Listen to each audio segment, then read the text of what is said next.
A primeira década da República no Brasil, de 1889 a 1899, foi um período, absolutamente transformador e turbulento na nossa história econômica. A gente saiu de uma euforia especulativa, passou por crises gravíssimas e terminou com uma estabilização bem ortodoxa. Nessa análise, a gente vai mergulhar fundo para entender como o Brasil lidou com os desafios dessa década, que acabou deixando marcas profundas na política econômica do país por muito tempo. Para a gente ter uma ideia, a República foi proclamada no meio de uma verdadeira tempestade perfeita. De um lado, o fim da escravidão, que bagunçou e reorganizou completamente o mercado de trabalho. De outro, uma economia global super instável e, aqui dentro, um debate fervendo sobre qual caminho a economia deveria seguir. Foi nesse cenário de caos e de grandes transformações que as decisões mais importantes da década foram tomadas. Então, para a gente conseguir entender essa trajetória cheia de altos e baixos, a nossa análise vai seguir 5 passos. Primeiro, vamos ver o dilema que a nova república tinha nas mãos. Depois, a gente entra na reforma bancária que levou ao famoso encilhamento.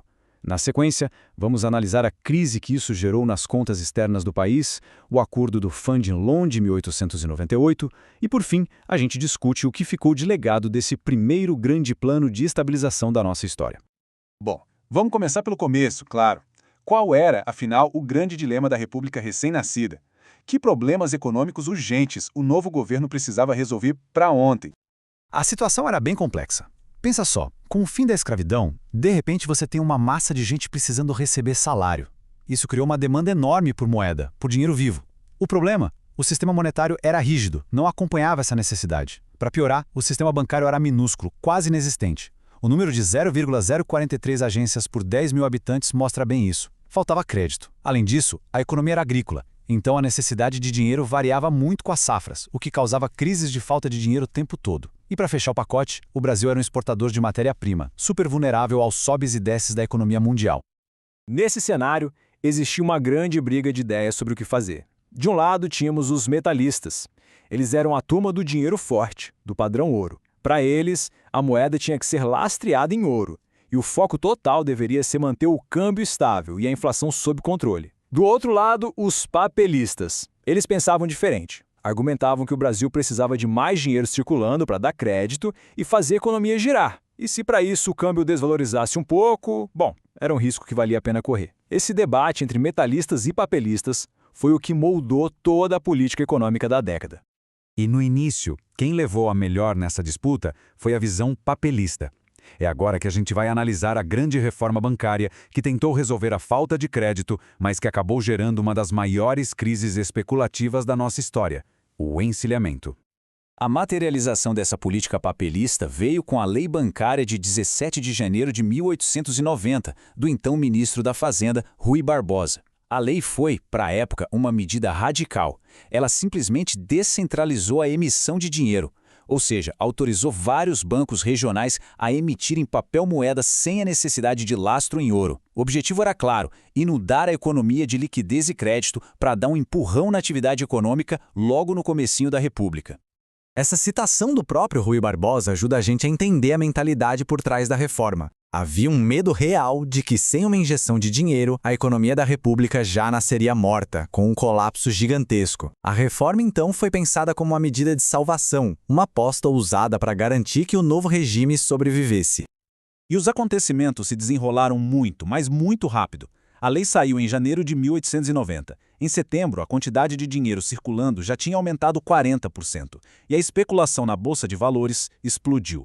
Em junho de 1891, a expansão monetária já chegava a 80%. O resultado? No fim daquele mesmo ano, a conta chegou. Uma crise cambial violentíssima com o valor da nossa moeda despencando pela metade. É claro que essa bolha especulativa do encilhamento não ia se sustentar. Agora, a gente vai ver como essa crise interna, combinada com a fragilidade do Brasil lá fora, resultou numa crise gravíssima no balanço de pagamentos.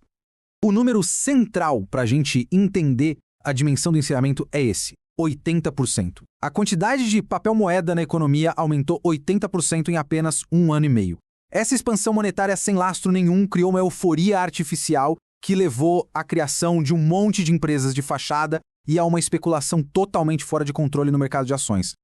E o impacto no câmbio foi brutal.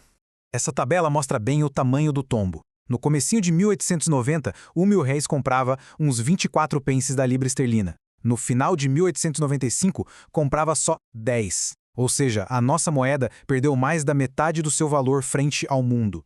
Isso reflete uma perda total de confiança na economia e, na prática, fez o preço de tudo que era importado disparar, além de aumentar o custo da dívida externa.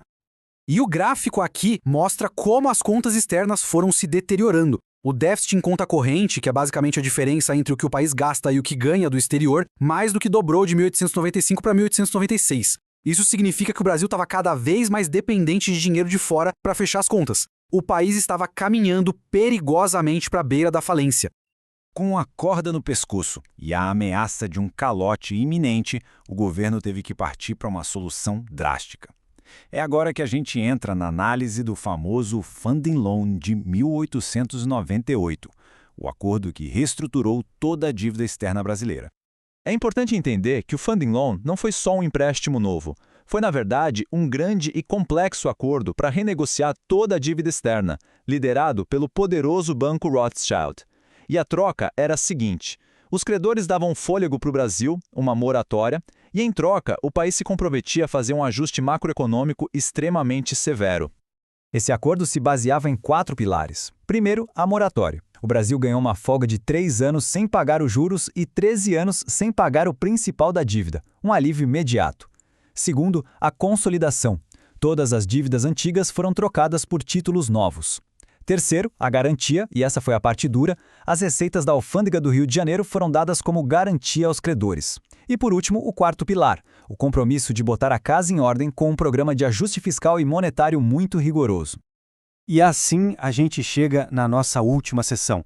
Vamos analisar qual foi o legado desse plano de estabilização, o que significou para o Brasil adotar uma política tão ortodoxa e dar um fim àquele ciclo de expansão do início da década.